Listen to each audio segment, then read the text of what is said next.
Señor. Y vamos a mirar dos pasajes, como siempre lo hacemos, en el Nuevo Testamento. Vamos a ir al libro de Mateo, capítulo 25, conocida parábola en la Escritura que se conoce como la parábola de los talentos. Mateo 25, desde el versículo 14 al versículo 30.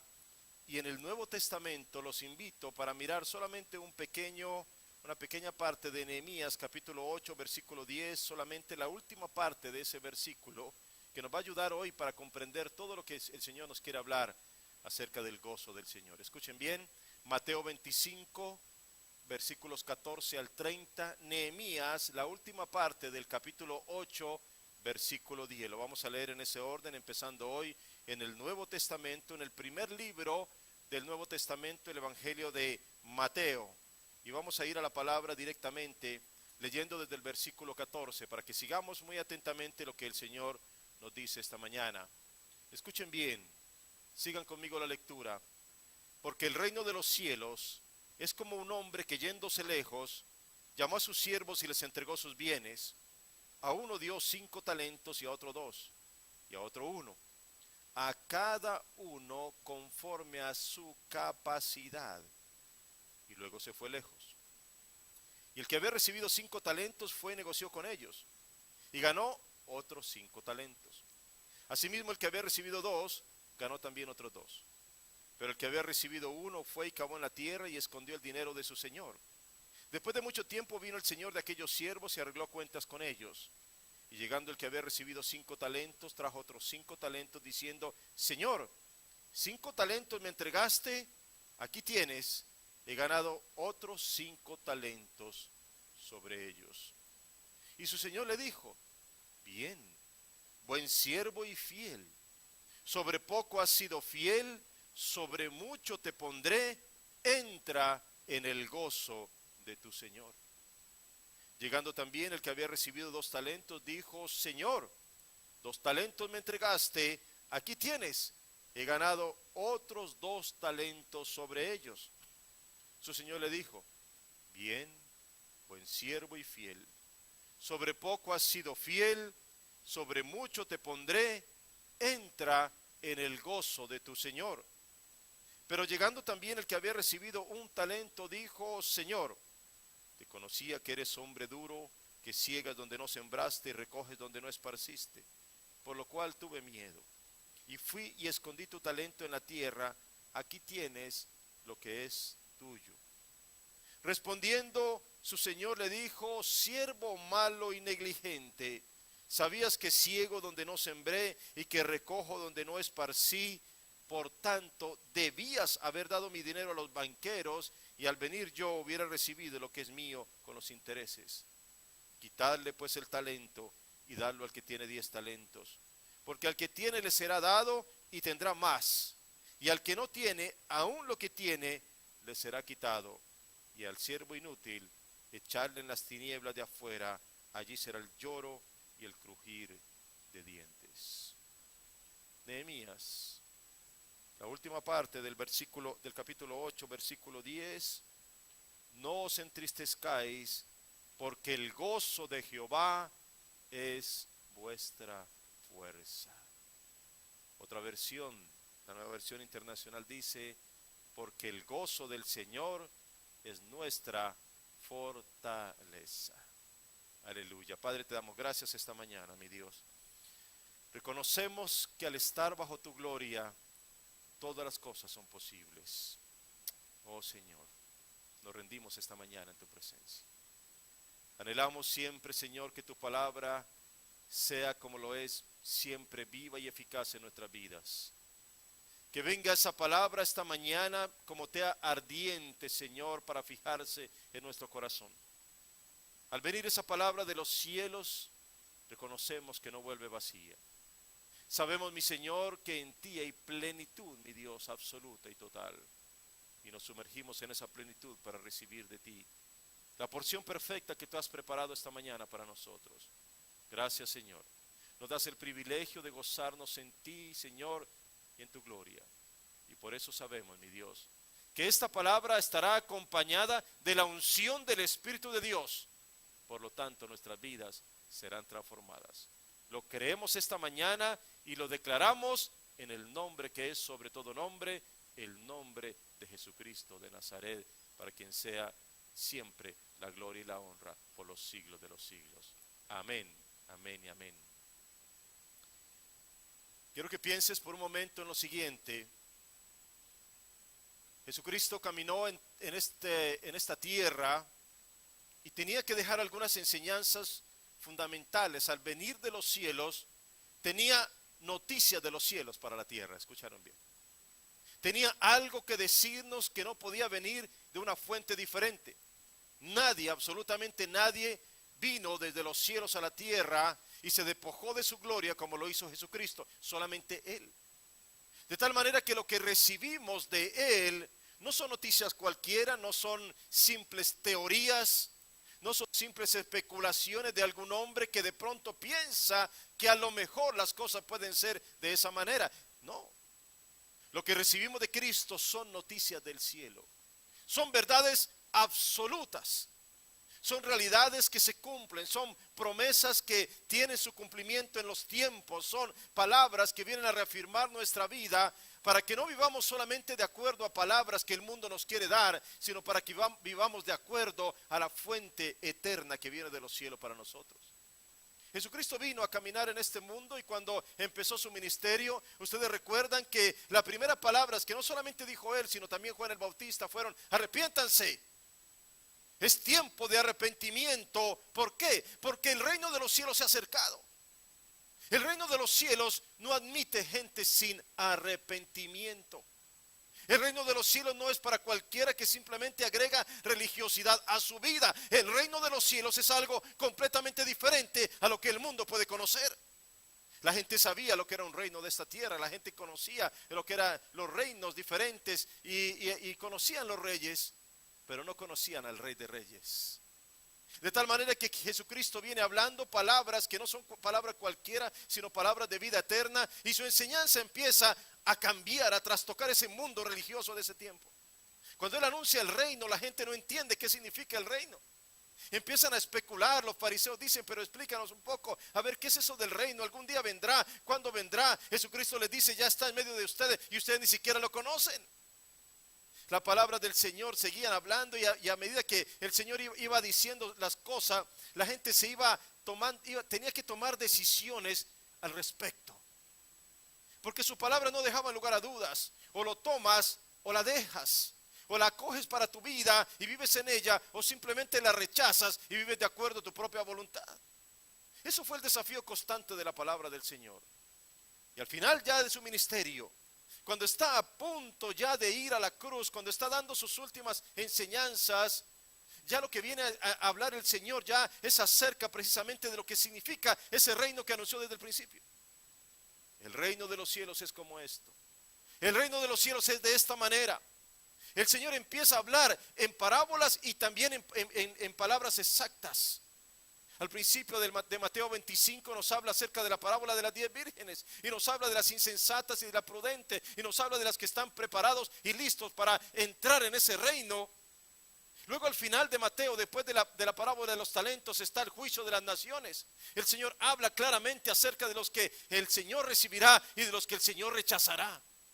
Y en medio de todo ello hay palabras poderosas en las cuales el Señor se manifiesta a nosotros hablando directamente acerca de términos que el mundo hoy en día no quiere aceptar: salvación y condenación, cielo e infierno. Y son claras, Cristo las dijo. No son, como les dije, no son expresiones cualquiera de una persona que quiere inventarse algo, que se imaginó algo. Son, quiero repetirlo de nuevo, noticias que vienen del cielo para nuestras vidas. Mateo empieza a enseñar, el Señor empieza a enseñar en Mateo 24 acerca de Mateo 25 acerca de estas parábolas. Y en ese momento esa palabra tiene que llegar a estos corazones para ayudarlos a tomar decisiones importantes. Y habla del reino. Y habla de disfrutar de un reino. Y habla de este tipo de cosas que permiten a la persona simplemente o entrar o quedarse afuera. Y entonces empieza a haber allí una necesidad en los seres humanos de entender entonces finalmente ¿Cómo es la naturaleza de ese reino del cual Cristo está hablando? ¿Qué significa? ¿Cómo entramos? ¿Cómo queremos vivir en ello? ¿Qué se experimenta en un reino anunciado desde los cielos para nosotros? Fíjense, esta semana en la clase del Instituto Bíblico estuvimos hablando de algo muy interesante que tiene que ver con la obediencia y la sumisión. Hoy en día casi no se aceptan estos términos. Cuando se habla de obediencia o sumisión, la gente simplemente voltea para otro lado en medio de un mundo lleno de rebeldía. Decíamos esta semana que la creación entera se rinde ante el Señor, que los mares no se salen de sus cauces o de vez en cuando a causa de un terremoto, de un tsunami, pero están en el lugar en el que tienen que estar. Que la hierba produce, que los campos producen, que los árboles producen lo que tienen que producir, que los animales están allí a disposición de la humanidad. Y todo esto para garantizar que la humanidad continúe. De lo contrario ya no existiría la humanidad. Es decir, que la creación entera se rinde y se somete al Señor. Que los animales se rinden y se someten, que la hierba, los campos, los árboles, todas las cosas se someten, pero desafortunadamente aquel que fue creado para deleitarse de todas las cosas no se somete. Aquel que fue creado para vivir y enseñorearse y fructificar en medio de este mundo lleno de cosas maravillosas de parte de Dios, tiene un corazón rebelde que no encuentra esa comunicación perfecta con Dios para finalmente entrar en sumisión hacia Él. Hoy en día el ser humano, hermanos, está en capacidad de autoeliminarse. Ustedes saben eso. Cualquier día podría estallar la última guerra en este mundo con armas atómicas y nucleares que simplemente harían casi que literalmente estallar este globo terráqueo en pedazos. Qué tremendo que el ser humano, que fue creado para fructificar y multiplicarse, tiene la opción de destruir toda la cosa, autoeliminarse de este mismo mundo. Entonces el Señor tiene que poner responsabilidades en los seres humanos. Tiene que probar a los suyos. Tiene que exigirles algún tipo de cosas. Es decir, que el cristiano, mis queridos hermanos, tiene que manifestar algo diferente. Y esa manifestación se da en frutos. Frutos. El Señor quiere que nosotros hagamos algo que la sociedad no hace. Y es precisamente la manifestación de esos frutos. En la parábola que estamos leyendo en este día de Mateo 25, encontramos a un señor que tiene muchas propiedades, que tiene bienes y riquezas, pero que decide entregarlos temporalmente a sus siervos. ¿Qué se le pide a los siervos que reciben las riquezas de su señor? Se les pide fidelidad, se les pide responsabilidad, se les pide además productividad y frutos. Y esto en realidad es lo que se nos pide a cada uno de nosotros en esta vida. Estamos llamados a ser fructíferos, estamos llamados a producir fruto con algo que se nos ha confiado. El Señor de esta parábola reparte algo que es de su propiedad. Sus bienes son colocados en manos ajenas. El fruto, el producto, el trabajo de lo que Él ha hecho a través de su vida. En ese momento Él decide viajar a alguna parte y coloca parte de lo que Él tiene en manos ajenas. Pero ellos saben algo, y eso es importantísimo en medio de todo esto, y es que el Señor regresará en cualquier momento para reclamar lo que es de Él. Piensen en esto. Un denario era el salario de un día, pero se requerían 6,000 denarios para obtener un talento. Eso significa que para un trabajador normal le tomaría cerca de 20 años poder acumular una cantidad como esa, un talento. Imagínense este hombre que ahora va a repartir esto que tiene, es muchísimo dinero. En dinero de hoy en día exactamente no sé cuánto sería, pero yo sé que sería bastante. Así que este hombre decide colocarlo en manos de sus siervos. Jamás en su vida han tenido tanto en sus manos. Nunca sabrían cómo era eso, cómo producirlo. Y en ese momento se coloca en sus manos, pero para que ellos lo puedan producir, para que ellos puedan reproducir en eso que se les ha dado. Y realmente nos parte aquí esta parábola de la confianza que el Señor tiene sobre ellos. Ha decidido probarlos. Y me pregunto en cada uno de nosotros, ¿qué tanta confianza tiene Dios en nosotros? ¿Nos está probando el Señor? Nos ha entregado parte de lo suyo, sus bienes, para que nosotros lo administremos. Y Él ha confiado en que nosotros somos buenos administradores de lo que es de Él. Mayordomos apropiados para hacer lo que tenemos que hacer con relación a las cosas que a Él le pertenecen. Además, escuchen bien, esta parábola tiene dos frases muy importantes y tenemos que recordar que una y solo una de ellas vamos a escuchar al final de nuestra vida. Una. ¿Vamos a escuchar la una o vamos a escuchar la otra? Escuchen bien, no vamos a escuchar las dos. Una de dos. Escuchen las frases que se dicen aquí en esta parábola y las cuales vamos a escuchar. Escuchen bien. Primera frase: bien, buen siervo y fiel. Sobre poco has sido fiel, sobre mucho te pondré, entra en el gozo de tu Señor. Esa es la primera de las frases que están aquí. Esa es la primera que el Señor le da a sus dos siervos que fueron fieles y que produjeron con relación a lo que Él les dio. La segunda de las frases es: siervo malo y negligente.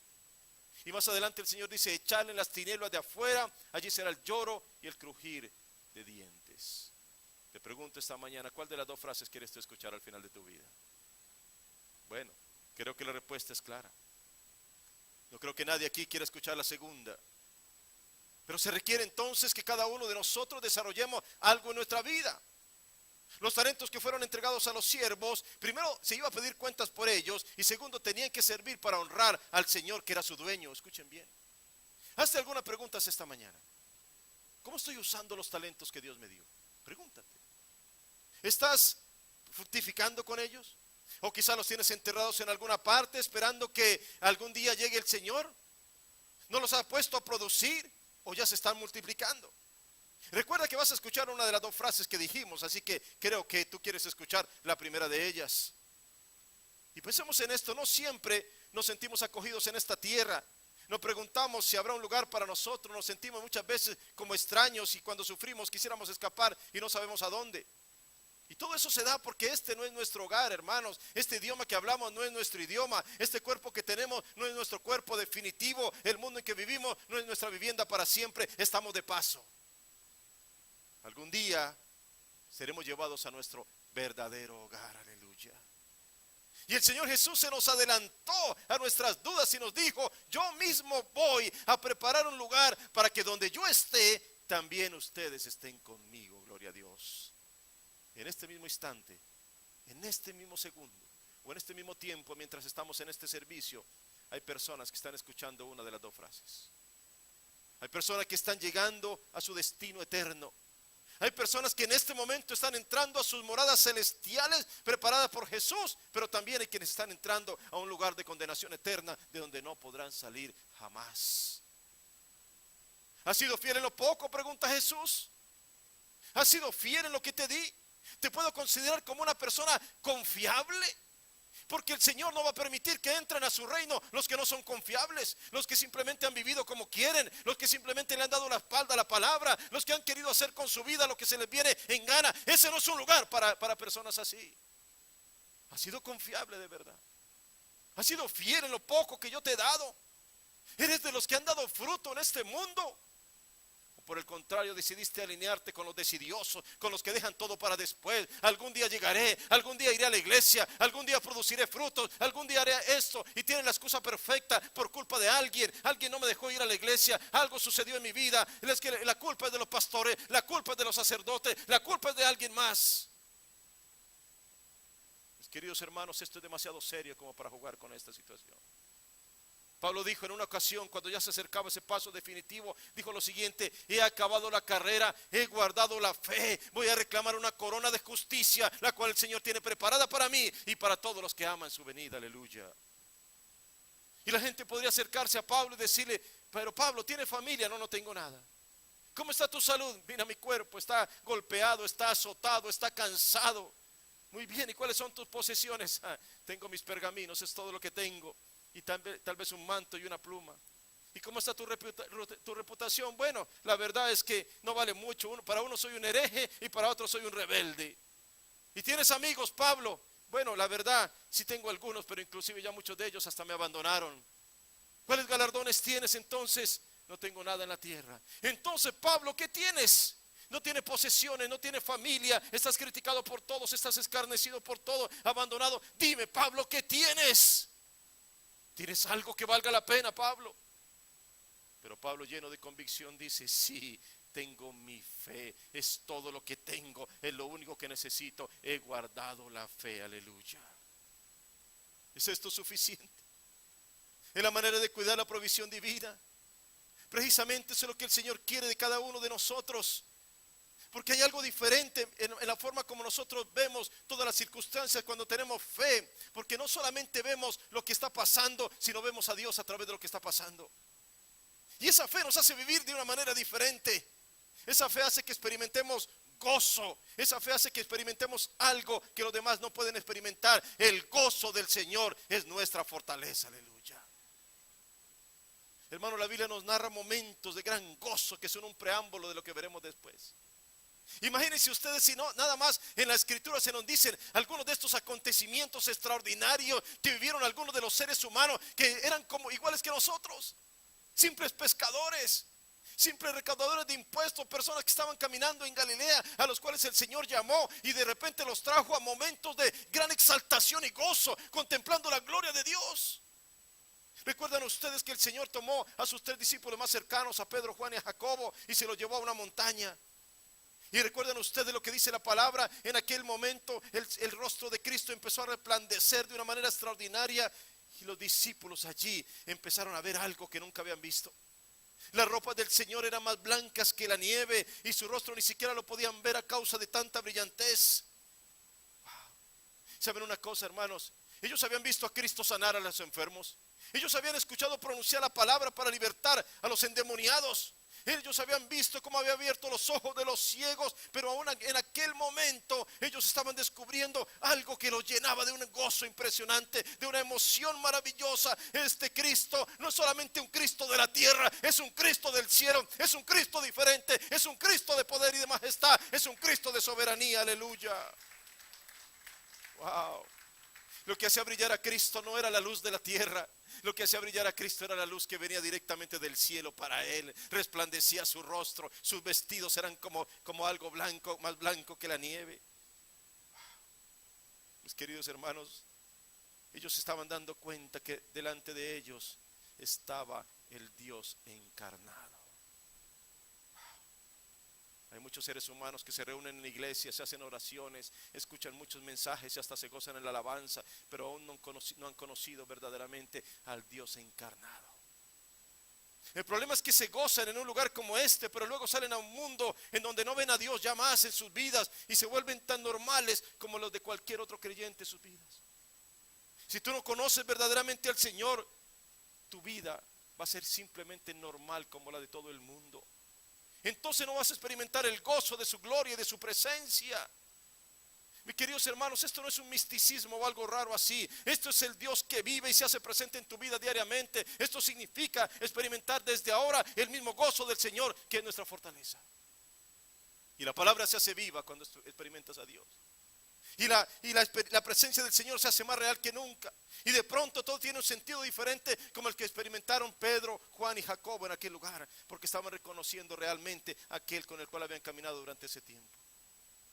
Pedro se emocionó tanto, estaba tan lleno de alegría y de gozo que dijo: hagamos enramadas, quedémonos aquí, ya para qué vamos a regresar para allá. En esa misma visión los discípulos pudieron ver con sus ojos a 2 personajes. Escuchen, tremenda esta visión. De repente aparece Elías, que había sido levantado como unos 700 años antes. Y aparece Moisés, que había muerto y que ya se había ido como 1700 años antes. Imagínense ustedes, estos 2 personajes aparecen allí y están hablando con Jesucristo. Y lo que nos dice esto, mis hermanos, es que hay vida más allá de la tumba, hay vida más allá de estos cuerpos mortales, pero ahora es el tiempo de tomar decisiones para que esta vida venidera sea con gozo en la presencia constante de Dios. Hay un solo camino a Dios y se llama Jesucristo. En la parábola, el Señor del que se habla es precisamente una representación de Jesucristo. Él es quien se ha ido por un tiempo. Mis queridos hermanos, estamos en el tiempo entre la primera y la segunda venida del Señor. Estamos en tiempos en los cuales este mundo ya sabe lo que significa que el Dios encarnado haya pisado estos lugares. Ya sabe. Cuando vamos a Tierra Santa, vamos a recorrer lugares en donde estuvo Cristo. Y recorremos lugares que son considerados como santos.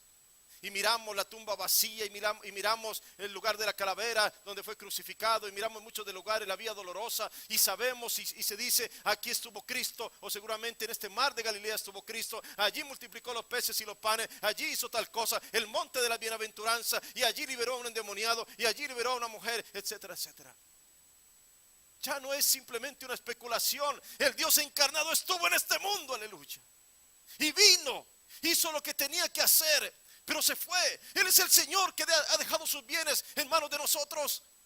Él es el Señor que confió en nosotros, confió en ti, confió en mí, para que sigamos adelante con su obra. Él ha dejado los bienes más preciados en nuestras manos. Lo más maravilloso, lo que Él vino a traer, ahora lo ha dejado en manos de sus discípulos de todos los tiempos y de todas las naciones, para que continuemos con esta obra. Pero Él vendrá, pero Él volverá y va a preguntarnos acerca de lo que hemos hecho. Y nos va a preguntar acerca de la vida, de dónde hemos tomado y qué hemos hecho con lo que le pertenece a Él. Déjame decirte algo. ¿De dónde vienen los dones que tú tienes? ¿De dónde vienen? El Espíritu de Dios ha obrado en tu vida. En el momento en que tú abriste tu corazón para Cristo Jesús, el Espíritu de Dios vino y colocó dones sobre tu vida. Estos dones no son habilidades naturales. Estos son cosas que vienen de una fuente sobrenatural. Vienen del Espíritu Santo. Equipa tu vida para la obra del ministerio. Por lo tanto, no puedes ser apático con ellos. Tienes que usarlo para que den fruto y tengas algo que mostrar cuando vuelva el Señor, para pedirte cuentas por lo que has hecho con lo que no te pertenece. ¿Entendiste bien? No son tuyos. No son para tu gloria ni para tu honra. No son para tu satisfacción personal. No, son de Él. A Él le pertenecen. Tú eres un administrador, un mayordomo, pero son de Él y Él te va a pedir cuenta por ellos. Por eso es que los que le ponen precio a un don dado por Dios no saben lo que están haciendo. Están traficando con lo que no les pertenece y que fue dado solo para la gloria de Dios. La Biblia es clara al afirmar, hermanos, que hay salvación y condenación, y que hay cielo y hay infierno. Mucha gente se ríe y se burla de esto y dicen: no, no es verdad, no hay un infierno. Pero el rico que estaba allí, que se nos dice en la Escritura, no se reía ni se burlaba. Él sufría. Ese lugar no tiene gozo, ese lugar tiene tormento eterno. Y aún hay muchos que siguen jugando con esto como si fuera algo sin importancia. Pero mis queridos hermanos, también la Biblia nos habla de un lugar diferente, un lugar reservado para quienes llevan fruto en sus vidas, que evidencia su conversión, un lugar apacible de gozo eterno, un lugar donde Dios está presente por la eternidad, un lugar reservado para quienes caminan por la puerta estrecha que conduce a la salvación eterna. Aleluya. En aquel monte de la transfiguración, los dos personajes que aparecen están hablando con Jesús. ¿De qué están hablando?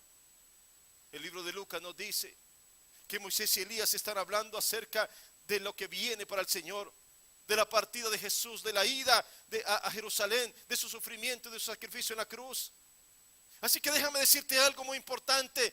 El gozo, el precio de tu gozo ha sido demasiado alto. El precio que se pagó costó la vida y el sufrimiento de Jesús y el derramamiento de su sangre bendita. Jesucristo pagó el precio por ti. Él pagó ese precio y tú no puedes vivir como si esto no fuera cierto en tu vida diaria. Te pregunto esta mañana, ¿vives con gozo en tu corazón? ¿De verdad vives con gozo en tu corazón? Cuando nació Jesucristo, el ángel que lo anunció vino diciendo: os doy nuevas de gran gozo. Os ha nacido en la ciudad de Belén un Salvador. Aleluya. Las nuevas de gran gozo, el mensaje del Evangelio. Y tú ya sabes algo que otras personas no saben. Hay un Salvador que vino a este mundo y su obra sacrificial se hizo efectiva en ti. Estás caminando hacia un destino seguro. Tu vida tiene que estar todos los días llena del gozo de la presencia de Dios. Aleluya. Es un proceso que Dios está haciendo. El Señor dice: mis pensamientos no son vuestros pensamientos, ni vuestros caminos son mis caminos, dijo Jehová. Como son más altos los cielos que la tierra, así son mis caminos más altos que vuestros caminos, y mis pensamientos más que vuestros pensamientos. Tú estás en las manos del Señor y Él está haciendo una obra contigo. En una ocasión un jugador de golf muy famoso fue invitado por el rey de Arabia. Quería jugar con él durante toda la semana. Así que imagínense ustedes cómo serían los campos de golf del rey de Arabia. Estuvieron toda la semana compartiendo. Al terminar la semana, el rey le preguntó: ¿qué deseas que yo te dé y yo te lo daré? El jugador no sabía qué responder, entonces le dijo: ¿sabes qué? Si me regalas un bonito palo de golf, con eso estoy contento. Unos días más tarde le llegó en el correo al jugador un hermoso palo de golf, pero además dentro del sobre había una carta de propiedad de un espectacular terreno para un campo completo. Nosotros pensamos que la obra de Dios en nosotros es de acuerdo a nuestra medida, pero el Señor mira las cosas de otra manera. Nosotros pensamos en palos de golf, Él piensa en terrenos de golf completos. Nosotros le pedimos: Señor, ayúdame en esta situación económica difícil que estoy atravesando. Él dice: busca primeramente el reino de Dios y su justicia, y toda la cosa serán añadidura para tu vida. Aleluya, gloria a Dios. Si eres fiel en lo poco, vas a ser colocado en lo mucho.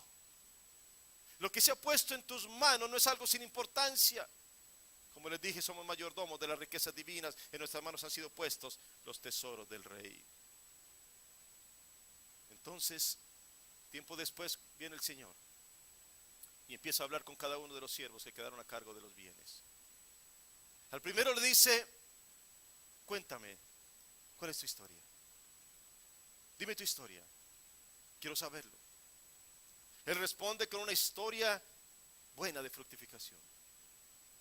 Señor, mira lo que me diste. Me diste 5 talentos, es una fortuna. Es muchísimo lo que me diste. Pero lo puse a trabajar. Esto no se quedó así nomás, lo multipliqué. Ahora tengo para ti el doble. No solo lo que me diste, sino también, Señor, te ofrezco el fruto de mi propio trabajo. Y el dueño tiene derecho a pedirle a su siervo no solo que le devuelva lo que es de él, sino además de lo que le produjo en su trabajo. Al segundo siervo le pregunta lo mismo: cuéntame tu historia. El segundo siervo le da una pregunta muy similar: mira, recibí esto de ti, me diste 2 talentos, pero le he agregado el producto de mi esfuerzo, y lo que ahora te ofrezco, lo que tú me diste y lo que yo puse encima. Qué maravilloso esto. El dueño se alegra. Wow, este siervo ha sido productivo de la misma manera. Porque lo importante no era la cantidad de talentos, sino lo que hicieron cada uno con lo que se le dio. Porque dice la parábola, de acuerdo a su capacidad. Ahora, pregunto, ¿el último de ellos no tenía capacidad?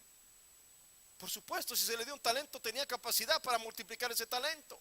Hubiera podido hacer algo con relación a eso. Entonces se acerca al Señor y le dice: muy bien, cuéntame tu historia. Wow. Sin embargo, él no tiene una historia buena que contar. Él inmediatamente pone la culpa en el Señor. Señor, es que conocía que tú eres un hombre que tremendo, diferente, difícil. Tuve miedo. Escondí tu talento en la tierra y ahora aquí te devuelvo lo que es tuyo. Lo mantuve seguro, Señor.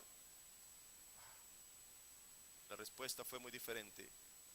A los 2 primeros el Señor lo trató como buenos siervos y fieles y les anunció que aún habría más que ellos. Pero al contrario, el otro siervo lo trató como siervo malo y negligente, y ahora tiene puertas cerradas y no puede entrar al gozo del Señor por su falta de frutos.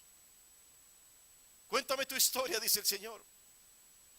Muéstrame qué estás haciendo. Cuéntame lo que estás haciendo con tu vida hoy. Muéstrame los frutos de tu vida. ¿Qué estás haciendo con lo que yo te di? La familia que te di es mía. ¿Qué estás haciendo con esa familia? Los bienes que usas son míos. ¿Qué estás haciendo con esos bienes? La casa en la que vives, el auto que manejas, todas las cosas son mías. ¿Qué estás haciendo con lo que yo te he dado? No son tuyos, te los he prestado para que los disfrutes. Cuéntame tu historia, dice el Señor. ¿Qué clase de historia vamos a contar? ¿Qué clase de historia tenemos nosotros? ¿Qué clase de historia estamos escribiendo en nuestra vida para decirle al Señor? Hermanos, como iglesia queremos escribir una historia en la que el nombre del Señor sea siempre conocido y exaltado y habite en los corazones de aquellos que aquí se reúnen.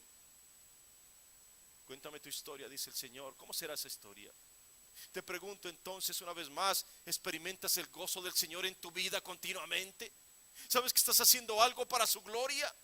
Cuando te levantas en la mañana tienes un propósito en tu mente y en tu corazón. Hoy voy a honrar y a glorificar a aquel que me dio la vida. Tienes algo en tu vida para Él. Estás abonando, estás construyendo algo que lo va a glorificar a Él y no solamente a tu vida. O cada día te levantas pensando solamente en ti y en lo que viene para tu vida. En el libro de Nehemías se lee que después de que encontraron el libro de la ley, lo leyeron en la plaza pública, lo entendieron lo que decía, y hubo lágrimas entre quienes lo escuchaban, pero a la vez había un gozo indescriptible de saber que de nuevo tenían la palabra del Señor vigente en sus vidas. Y por eso Nehemías dice: no se entristezcan, por el contrario, celebren, porque el gozo del Señor es nuestra fortaleza. Hermanos, el gozo es una señal de la presencia de Dios en nuestras vidas. Es tan importante esto, hermano. Si tú me dices: soy cristiano pero no tengo gozo, wow. Soy cristiano pero vivo siempre mal, pero vivo siempre en angustia, en desespero, pero vivo en depresión. Hermano, tengo que decirte, el Señor quiere cambiar tu vida, pero todavía no has entrado en esa dimensión que el Señor quiere llevarte. Porque una muestra segura, una señal segura de la presencia de Dios es que tienes gozo en tu vida, en tu corazón, a pesar de las circunstancias. Y siempre me ha gustado el pasaje de Isaías 54, donde el Señor da un mandato, y algunas veces lo he compartido. Porque no es una recomendación ni una profecía, sino un mandato. Escuchen el mandato que el Señor da ahí en Isaías 54. Regocíjate. Llénate de gozo, dice el Señor. Experiméntalo en tu vida. Alégrate en el Señor, gózate en su presencia. Pero ¿a quién está diciendo que se regocije? Eso es lo que me llama la atención. Está bien que le digo que se regocija el que tiene todo. Job, regocíjate en todo lo que tienes. Abraham, regocíjate en tus riquezas. Jacob, regocíjate en lo que estás haciendo. Isaac, cada vez que abres un pozo, todo se multiplica. Regocíjate. No, él no le está diciendo que se regocije al que tiene todo. Él está diciendo que se regocije a la que no tiene absolutamente nada. A la que no tiene hijos, a la que tiene un vientre estéril. Aquella que no ha podido hacer absolutamente nada en descendencia y le está dando una orden: regocíjate. ¿Cómo es posible? Te puedes regocijar en momentos de tristeza, te puedes regocijar en momentos de aflicción, cuando parece que no hay respuesta, cuando parece que todavía no se llena lo que tú necesitas. Puede haber regocijo en tu vida. Puedes experimentar regocijo antes de que venga la respuesta, ¿sí o no? Queridos hermanos, ahí está el desafío. El desafío no es a gozarte cuando lo tienes todo. El desafío no es alegrarte porque ya tengo absolutamente lo que necesito. Tengo dinero en el banco, tengo todas las cosas que quiero. Ese no es el desafío. Eso no es lo que está diciendo el Señor aquí. El gozo no es antes, no es después de lo que viene. El gozo es antes. El gozo tiene que ser antes. Wow. El Señor le da orden de regocijarse al estéril, a la que tiene vientre seco. A esa mujer despreciada y desamparada se le da una orden desde los cielos: regocíjate. ¿De dónde le puede venir el regocijo a una mujer así? Escúchame bien. El regocijo no es por lo que ve, sino por lo que verá, por lo que espera, por la fe. El regocijo no es por lo que tiene, sino por lo que tendrá. El regocijo no es por su vientre seco, sino porque desde ese mismo vientre que no podía engendrar, ahora vendrá una multiplicación que la obligará a extender su tienda para prepararse para la multiplicación que llegará. Aleluya. Alguien necesita escuchar esto esta mañana. La que es estéril es motivada a celebrar aún antes de estar en embarazo. ¿Podrías hacer eso tú? ¿Podrías empezar a celebrar ahora antes de que la respuesta llegue? ¿No parece un contrasentido esto? ¿No parece que podría haber alegría en mi corazón aún cuando estoy viviendo en medio de una situación difícil? Mis queridos hermanos, ahí está el desafío para nosotros esta mañana. Es lo que el Señor quiere que nosotros experimentemos. La que nunca estuvo de parto tiene que regocijarse por la multiplicación que se avecina para ella. Ahí hay fe. Y por eso entonces Dios nos invita a los que le creen a que se preparen para el crecimiento que Él mismo traerá, porque inmediatamente Él dice: ensancha el sitio de tu tienda y las cortinas de tu habitación sean extendidas, no seas escasa, alarga tus cuerdas y refuerza tus estacas. Aleluya. La fe te hace vivir en el futuro de Dios. La fe te hace ver lo que vendrá, y es por eso que ahora mismo puedes empezar a celebrar por lo que verás más adelante. Aleluya. ¿Acaso no celebras ya que tú vas camino hacia al cielo? ¿Ya lo viste acaso? ¿Ya estuviste ahí? Nunca has estado ahí, pero un día estarás ahí. Un día entrarás en esas moradas eternas, porque Dios lo ha dicho, porque es su promesa, y si esa promesa se cumple. Aleluya. ¿Te regocijas hoy por el perdón de los pecados? Por supuesto. A lo mejor tú dices: pero ¿cómo sé si ya me perdonó o no me perdonó? Alégrate, mi querido hermano. Cristo vino para perdonar a los cautivos, para libertar a los cautivos, para dar exactamente ese perdón para tu vida, para cambiarte radicalmente. Alégrate en el Señor esta mañana. Aleluya. ¿Qué significa para ti regocijarte entonces? Implica darle gracias a Dios por nuestras vidas en todo momento. Implica una actitud de agradecimiento constante. Implica también una actitud de fe. Por eso el Señor quiere hoy hablarnos en ese sentido. La pregunta para ti esta mañana es: ¿estás en las circunstancias o le estás creyendo a Dios por encima de las circunstancias? Los hijos de Dios somos los que podemos ver esterilidad convertida en abundancia, sequedad convertida en ríos de agua viva, porque solo Dios tiene el poder para hacerlo y nosotros caminamos bajo la bendición divina. Aleluya. Abraham y Lot caminaron juntos por mucho tiempo, recuerdan ustedes. En una ocasión tuvieron una disputa entre ellos. ¿Qué tierras va a tener cada uno? Decía. Pero Abraham tenía una certeza, escuchen bien. Abraham le dijo a Lot, ¿sabes qué? No te preocupes, Lot, escoge la tierra que tú quieras. Si quieres ir a la izquierda, yo iré a la derecha. Y si tú quieres tomar la derecha, yo iré a la izquierda. No importa. Porque Abraham podía decir algo así, ¿saben qué? Abraham sabía algo que los hijos de Dios tenemos que saber, que no importa si vamos a la izquierda o a la derecha, que no importa si vamos al sur o al norte, si la bendición de Dios está con nosotros, a donde quiera que vayamos, esa bendición nos sigue y es la fuente de nuestro gozo. Aleluya. El gozo del Señor es nuestra fortaleza. Vive ese gozo. Sumérgete en el Señor. Vive en su presencia. Tiene que ser el reflejo de tu vida, de lo que llevas dentro. Jesucristo hizo una promesa durante su ministerio. Delante de sus discípulos dijo que siempre acompañaría a su iglesia y que nunca estaríamos solos. Mis queridos hermanos, nos basta su presencia. Nos basta su presencia. Nos basta tener la seguridad de que Dios llena este lugar y de repente de ser simplemente un salón de reuniones se convierte en un lugar en donde Dios se manifiesta en abundancia. Nos basta su presencia. Eso es suficiente para nosotros, hermanos. Dios está con nosotros. Alégrate, gózate en el Señor. Él nos acompaña, Él nos fortalece, Él nos da nueva fuerza, Él nos levanta cuando tropezamos. Él derrama de su unción para que vivamos siempre una fiesta en su divina presencia. Regocíjate hoy en la presencia del Dios vivo. Aleluya. Dale gloria al Señor esta mañana. Dale la gloria a Cristo. Aleluya. Aleluya. Ponte de pie esta mañana y alabemos a ese Dios tan grande.